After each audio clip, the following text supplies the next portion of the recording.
Bom dia, são 8 horas e 15 minutos, sexta-feira, 3 de julho. Esta é a TV Senado, eu sou André Ricardo e você está assistindo ao Senado Agora. A CPI que investiga o assassinato de jovens vai hoje a Roraima. É a primeira atividade da comissão fora de Brasília. Antes, o maior problema estava concentrado nas grandes metrópoles da região sudeste, em especial Rio de Janeiro e São Paulo. Agora não.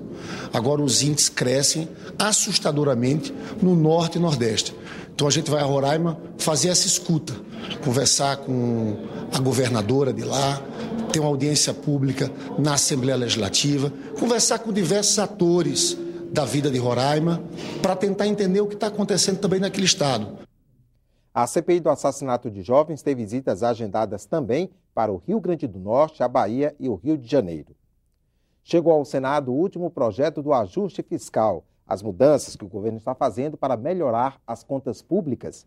A proposta diminui o benefício da desoneração, que aliviou o custo da Previdência Social para mais de 80 mil empresas. As primeiras medidas de desoneração começaram em 2011. O governo diminuiu o imposto que as empresas pagam à Previdência Social.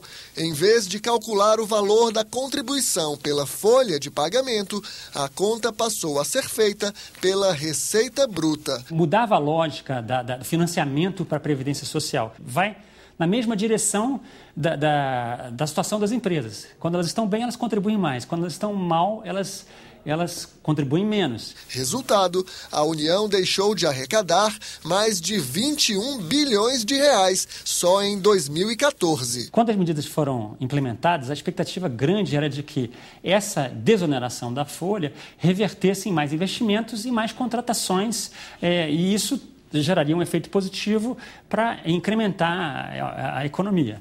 Mas a crise chegou e o governo resolveu elevar o imposto sobre o faturamento. A Federação das Indústrias de São Paulo reclamou. Disse que a mudança é um retrocesso inaceitável e que não faz sentido aumentar impostos em tempos de crise. A meta do Palácio do Planalto era aumentar a arrecadação em 12 bilhões de reais por ano. Mas os deputados fizeram mudanças no texto e reduziram a estimativa para 10 bilhões. O projeto aumenta o imposto sobre a receita de 56 setores da economia.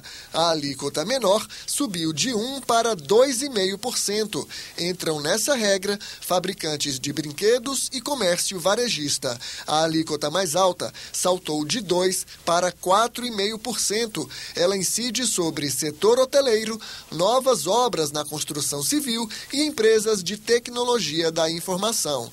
Mas há exceções. O setor de carnes, peixes e aves continua a pagar 1%. A alíquota será de 1,5% para fábricas de calçados e confecções, jornais, emissoras de rádio e TV, transportadoras, portos e companhias aéreas. Call centers, empresas de ônibus, trens e metrôs vão pagar 3%. Lamentável o processo que saiu da Câmara, porque inclusive privilegiou alguns setores que não têm se caracterizado pela luta no sentido da preservação do emprego. O transporte público de passageiros deveria ser o único a ter um tratamento diferenciado, porque esse realmente é a diminuição da desoneração vai de alguma forma repercutir no preço da passagem e vai atingir os mais pobres. O projeto agora está com os senadores, que têm 45 dias para decidir. O ajuste fiscal ele é inadiável, mas o ajuste fiscal não pode ser visto como um fim em si mesmo. Precisa ser meio para que quando nós superarmos essa crise, nós tenhamos uma atividade econômica com capacidade de gerar emprego, de ampliar as exportações como forma de ampliar as oportunidades para o Brasil. O projeto da desoneração tramita em conjunto em 2 comissões do Senado, Assuntos Econômicos e Constituição e Justiça. Acabar com os penduricalhos estranhos às medidas provisórias. Esse é o objetivo de um projeto de resolução do senador Walter Pinheiro. A matéria ainda não foi lida em plenário, mas já une parlamentares do governo e da oposição. Pode parecer estranho, mas no Congresso Nacional é comum se falar em jabuti. É até o termo engraçado, jabuti, mas é de fato uma emenda que não tem nada a ver com a matéria. E é claro, evidente que tira a credibilidade e até a importância da matéria principal. Jabuti não sobe em árvore. Se você vê um jabuti em cima da árvore, que alguém colocou ele lá. O senador Walter Pinheiro apresentou uma resolução para evitar que jabutis sejam pendurados. A proposta determina que, quando o Senado decidir pela retirada de emendas estranhas ao tema, a MP não precisaria voltar à Câmara para nova análise. Ou seja, ela continuaria sua tramitação normal.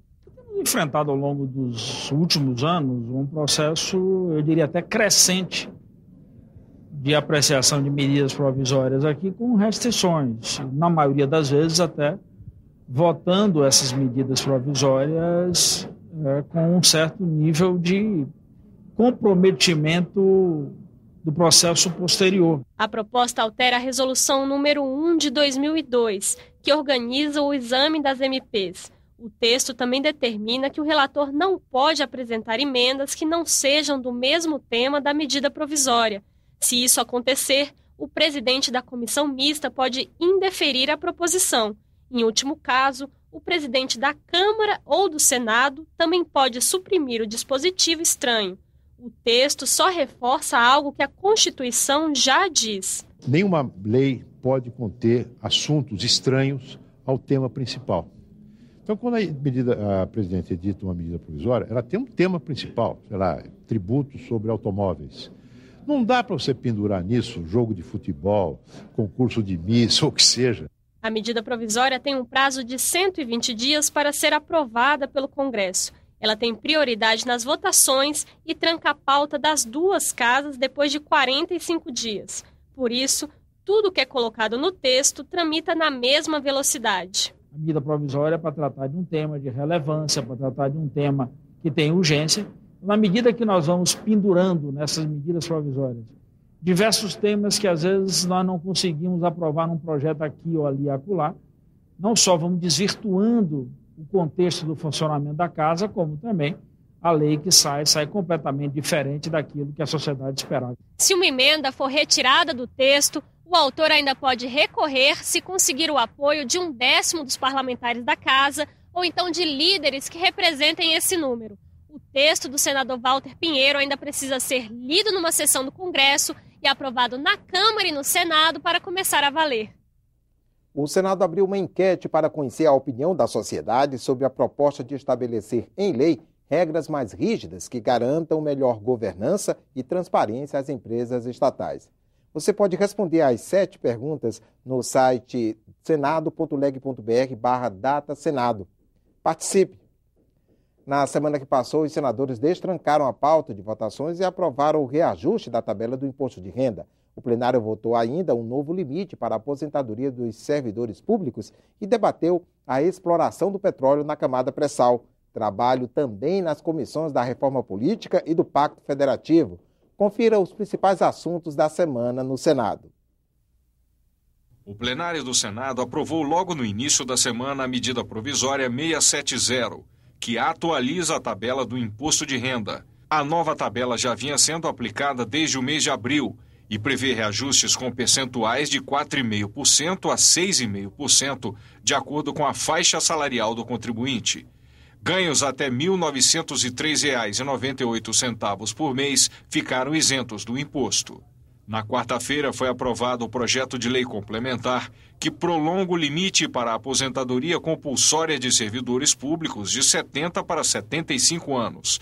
A proposta já beneficiava ministros dos tribunais superiores e do Tribunal de Contas da União por meio da chamada PEC da Bengala e foi estendida para todos os servidores civis da União, dos estados e dos municípios. Com a mudança na expectativa de vida da população brasileira, nada mais justo do que fazer essa adaptação. O mundo mudou, a demografia mudou, as pessoas são ativas a partir dos 70 anos. Não teria cabimento algum que só o Supremo Tribunal Federal se beneficiasse dessa aposentadoria. Os senadores também realizaram nesta semana a sessão especial para debater o projeto que desobriga a Petrobras de ser a única operadora do pré-sal e a ter que bancar 30% do investimento de cada novo campo de exploração. A matéria de autoria do senador José Serra tramita em regime de urgência no plenário. O meu projeto tem pressa sim, tem pressa porque nós queremos retomar a produção de petróleo no Brasil, porque isso está causando desemprego, está causando perda de receita para estados e municípios, porque isso está prejudicando a indústria petrolífera que está instalada no Brasil. A comissão de senadores criada para aprimorar o Pacto Federativo apresentou um relatório com propostas em tramitação na Casa para serem votadas ainda neste semestre. Entre os temas estão mudanças na repartição de tributos, modernização da legislação e fontes de recursos para saúde e segurança pública.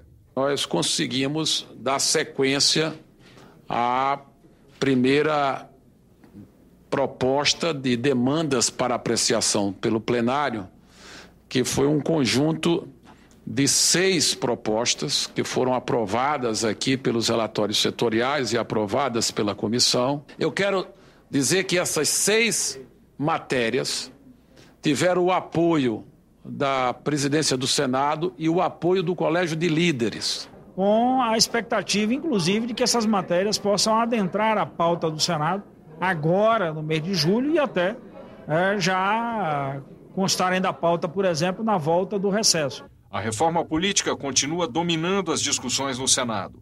A comissão especial instalada para analisar o tema realizou as 2 primeiras reuniões. O grupo é formado por 28 senadores e analisa as propostas de mudança no sistema político, como já ocorre na Câmara dos Deputados. Para os parlamentares, mudar as regras do financiamento de campanhas é um dos maiores desafios da reforma política. A gente tem que ter cuidado de não aprovar o financiamento privado da forma como acontece hoje, ou seja, a empresa depositando o dinheiro no partido político, porque continua a mesma suspeita, continua a mesma desconfiança. O ideal seria que nós fizéssemos um outro tipo de financiamento privado, isto é, aceitando que o financiamento privado fosse direto no fundo partidário. O primeiro projeto foi aprovado na quarta-feira. O texto acaba com as coligações nas eleições proporcionais e pode dificultar a vida dos pequenos partidos. Os pequenos partidos querem ser grandes. Eles têm que ter barreiras, têm que ter vida própria, têm que ter identidade própria. Se coligar para poder disputar uma eleição, debater, tudo bem, mas eles têm que ter seus próprios votos. Eu sou de um pequeno partido e eu acho que partido existe para disputar poder político.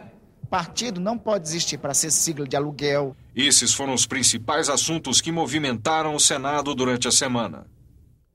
E o relator da comissão sobre a reforma política, senador Romero Jucá, fez um balanço da primeira semana de trabalhos do colegiado. Ele defendeu a parceria com a Câmara e explicou a proposta que acaba com a proporcionalidade para as eleições de deputados e vereadores. Nós apresentamos 2 propostas. Uma em que a sobra ficaria de fora, portanto, quem fez o coeficiente aqui repartiria todas as vagas. E a outra proposta é uma proposta em que as sobras são divididas por partidos também que não tiveram o coeficiente atingido no primeiro momento. Ela é mais ampla, ela atende mais partidos. Eu passei esse material para o deputado Rodrigo Maia, ele vai conversar na Câmara. Aqui a gente já está aprovando de um jeito e vamos ver se a gente consegue evoluir. Ao se fazer essa mudança que nós queremos, nós estaremos dando um passo grande para a valorização dos partidos. Eu acho que a política é a arte de você negociar, de você convergir, né? A gente tem que procurar entendimento. E o nosso trabalho aqui é um trabalho em parceria com a Câmara. As outras reformas políticas não passaram porque os trabalhos eram distantes, eram separados, eram divorciados. A gente agora está fazendo em comunhão, em interação, claro, respeitando a independência da Câmara, respeitando a independência do Senado, mas sem dúvida nenhuma, com uma parceria que nunca houve antes.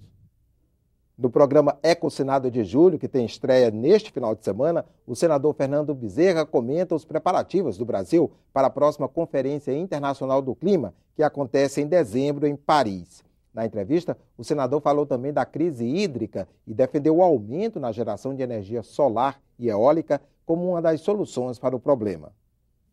O senador Fernando Bezerra é o atual presidente da Comissão Mista de Mudanças Climáticas. Em seu gabinete, onde recebeu a equipe do Ecosenado, o senador avaliou o papel que o Brasil vai desempenhar na COP21, em dezembro, quando as nações deverão celebrar um novo acordo do clima em substituição ao Protocolo de Quioto. A posição brasileira é uma posição de clara liderança desse processo. Para lhe dar um exemplo, nos últimos 10 anos, o Brasil reduziu as emissões de CO2 em mais de 40%. É um dos poucos países do mundo que pode apresentar essa performance. O senador explicou que a proposta brasileira defende o aumento no uso de matrizes de produção de energia renováveis, como a energia solar e a energia eólica. Nós precisamos realmente ousar. Não é fácil você sair do petróleo, do gás, para você ir para uma fonte de energia mais limpa, como é o caso da energia solar, que parece que encontra hoje todas as condições para ser a grande fonte de energia do planeta. Fernando Bezerra comentou também a crise hídrica. Ele propõe a adoção de planos decenais para os recursos hídricos, a exemplo do que já é feito no setor de geração de energia. As regiões metropolitanas, São Paulo, Rio e Minas, nos últimos 10 anos, cresceram de população em torno de 50%.